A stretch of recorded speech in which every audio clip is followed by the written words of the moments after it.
l'Union africaine, dans une profonde crise, une crise très sévère, l'Union africaine n'arrive pas à régler les problèmes du continent. C'est clair. Ce que l'Union européenne arrive à faire pour l'Europe, l'Union africaine n'arrive pas à le faire pour l'Afrique. Et l'Union africaine vient à Bruxelles pour chercher de l'argent, pour aller, comme disait, apporter des solutions africaines aux problèmes africains. Ça fait sourire. Comment on peut apporter des solutions africaines aux problèmes africains avec l'argent européen? Il faut que les Africains financent leur sécurité et financent leur développement. Et nous avons, Dieu sait que nous avons les moyens, nous sommes le continent le plus riche du monde. Un tiers des ressources naturelles prouvées sont en Afrique. L'Afrique va être le continent le plus peuplé, et la bonne nouvelle, c'est que c'est peuplé de jeunes. Quand l'Europe vieillit, l'Amérique vieillit, l'Asie vieillit, l'Afrique, par la grâce de Dieu, rajeunit. Nous sommes 1 milliard d'Africains, dont plus de 60% de jeunes. Et dans moins de 30 ans, on sera 2 milliards d'Africains, dont une grande majorité de jeunes. Maintenant, les jeunes, c'est un atout qui peut être une bombe. Si nous nous débrouillons pour avoir la même Afrique, désunie, hyper balkanisée, avec 50 et quelques États, une Afrique pauvre dans un continent le plus riche du monde, ces jeunes-là vont devenir un problème au lieu d'être un atout. C'est pour ça que je dis, je lance un appel, pas pour moi seulement, mais pour tous les panafricanistes. Il faut élire des dirigeants panafricanistes dans nos pays. L'exemple de Wade, Kadhafi et Obasanjo l'a prouvé. Des dirigeants non panafricanistes ne vont pas parler du futur de l'Afrique. Ils vont nous faire rêver en nous faisant croire qu'il est possible de bâtir l'Afrique sans l'unité. Ce n'est pas possible. Ou bien ils vont parler de l'unité du bout des lèvres et ils vont pratiquer autre chose. Nous sommes aujourd'hui dans une situation de non-développement, de développement arrêté, parce que nous sommes divisés. Le Sénégal, la Gambie, la Guinée-Bissau, ce n'est pas possible, ça ne peut pas continuer. Il faut que ces trois pays, plus le Mali, plus la Mauritanie, plus la Guinée-Conakry, plus les autres pays de l'Afrique de l'Ouest, pourquoi on ne crée pas une union politique en Afrique de l'Ouest avec un gouvernement régional, fédéral? Pourquoi on ne peut pas le faire? Et lancer le même appel aux pays de la SADC, qui sont très unis d'ailleurs. Lancer un même appel aux pays de l'Afrique de l'Est.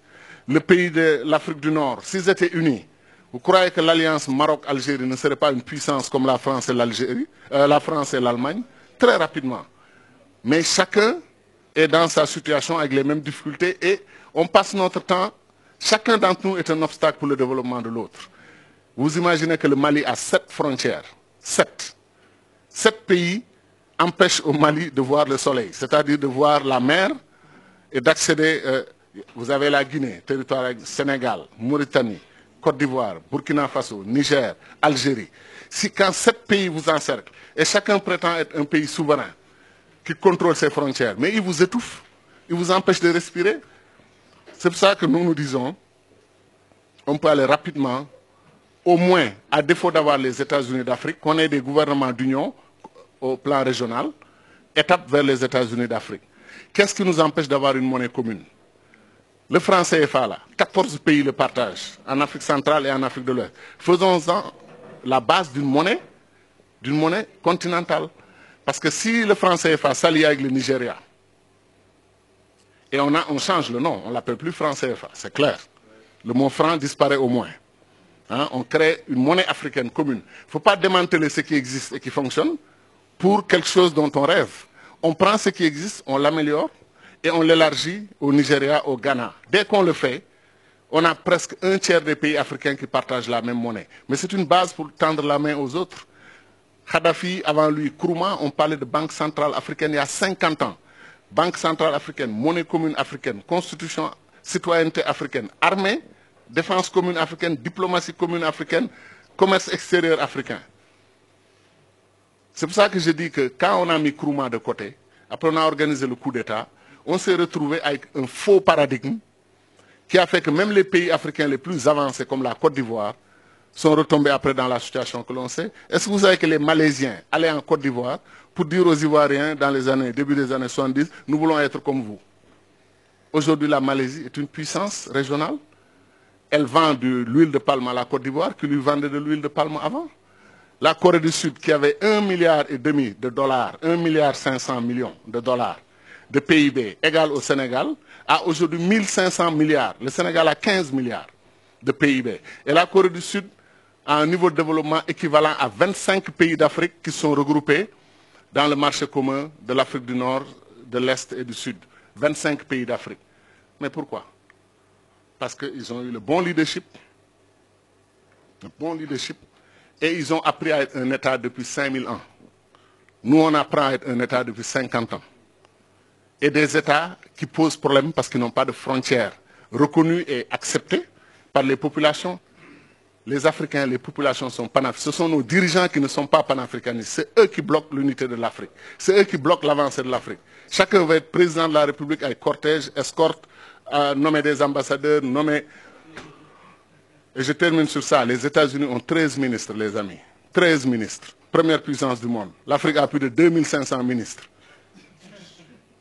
C'est la vérité. Comptez 30 ministres par pays, ce qui est faible d'ailleurs. Et vous multipliez par 50 pays, 1500. Comptez 40 ministres par pays, multiplié par 50, vous êtes à 2000. Et on est 54 États.